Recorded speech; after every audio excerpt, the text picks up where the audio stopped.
Get ready. 10 seconds. 5 seconds. Start. Madam, you are aware that when this life business was nationalized in the year 1956, great expectations and great hopes were entertained by all members of Parliament.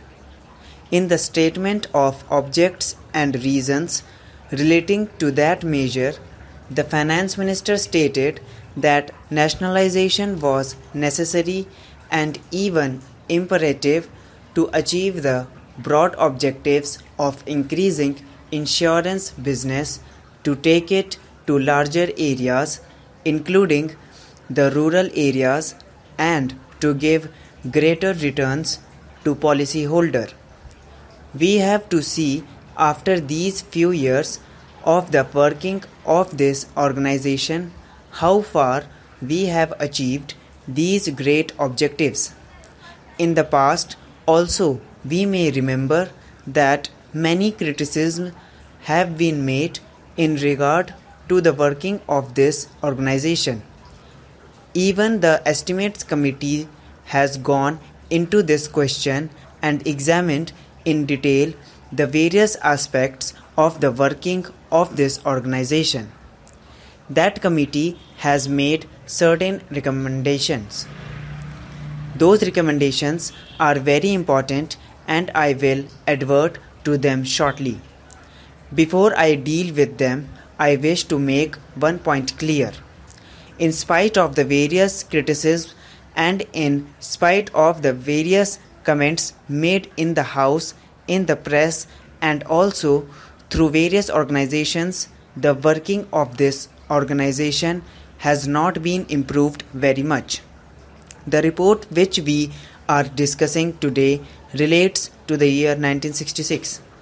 Obviously, it is very old document and a discussion on this report at this hour perhaps is too late. Nevertheless, a discussion is important if we keep in view some of the fundamental problems that are facing this organization. This report was submitted in November 1961, that is to say, some 9 months after the period of the working of this organization. I do not know why there should be such inordinate delay in submitting reports.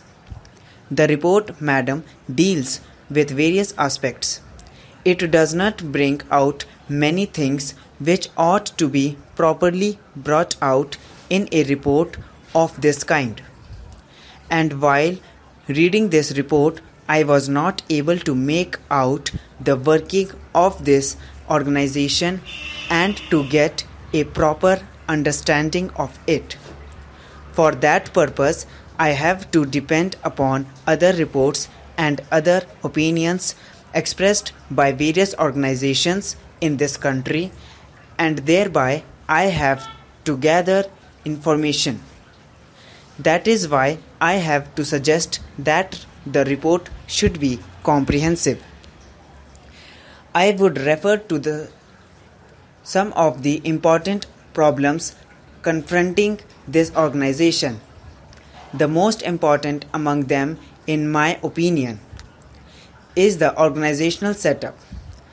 You remember when this matter came up for discussion in both houses of Parliament at the time of the nationalization of this life business, suggestions were made by certain members. I was participating in the other house in the debate then, and I suggested that one cooperation would not be better, and it is desirable to have more than one organization, to have more than one cooperation.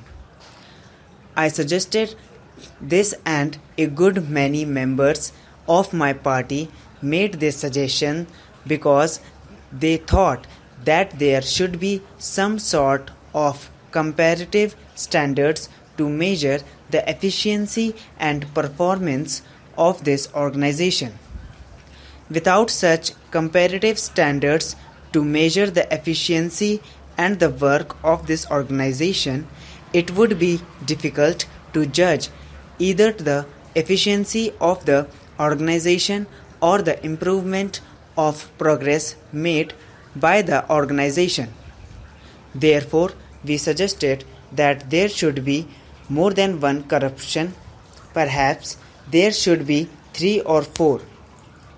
Now, after the experience gained, the estimates committee has come to this conclusion that this is a huge monolithic organization whose task has been increasing all the time, and that it has not been possible for this organization to fulfill all the expectations and all the tasks and all the requirements that are expected to be fulfilled by this organization.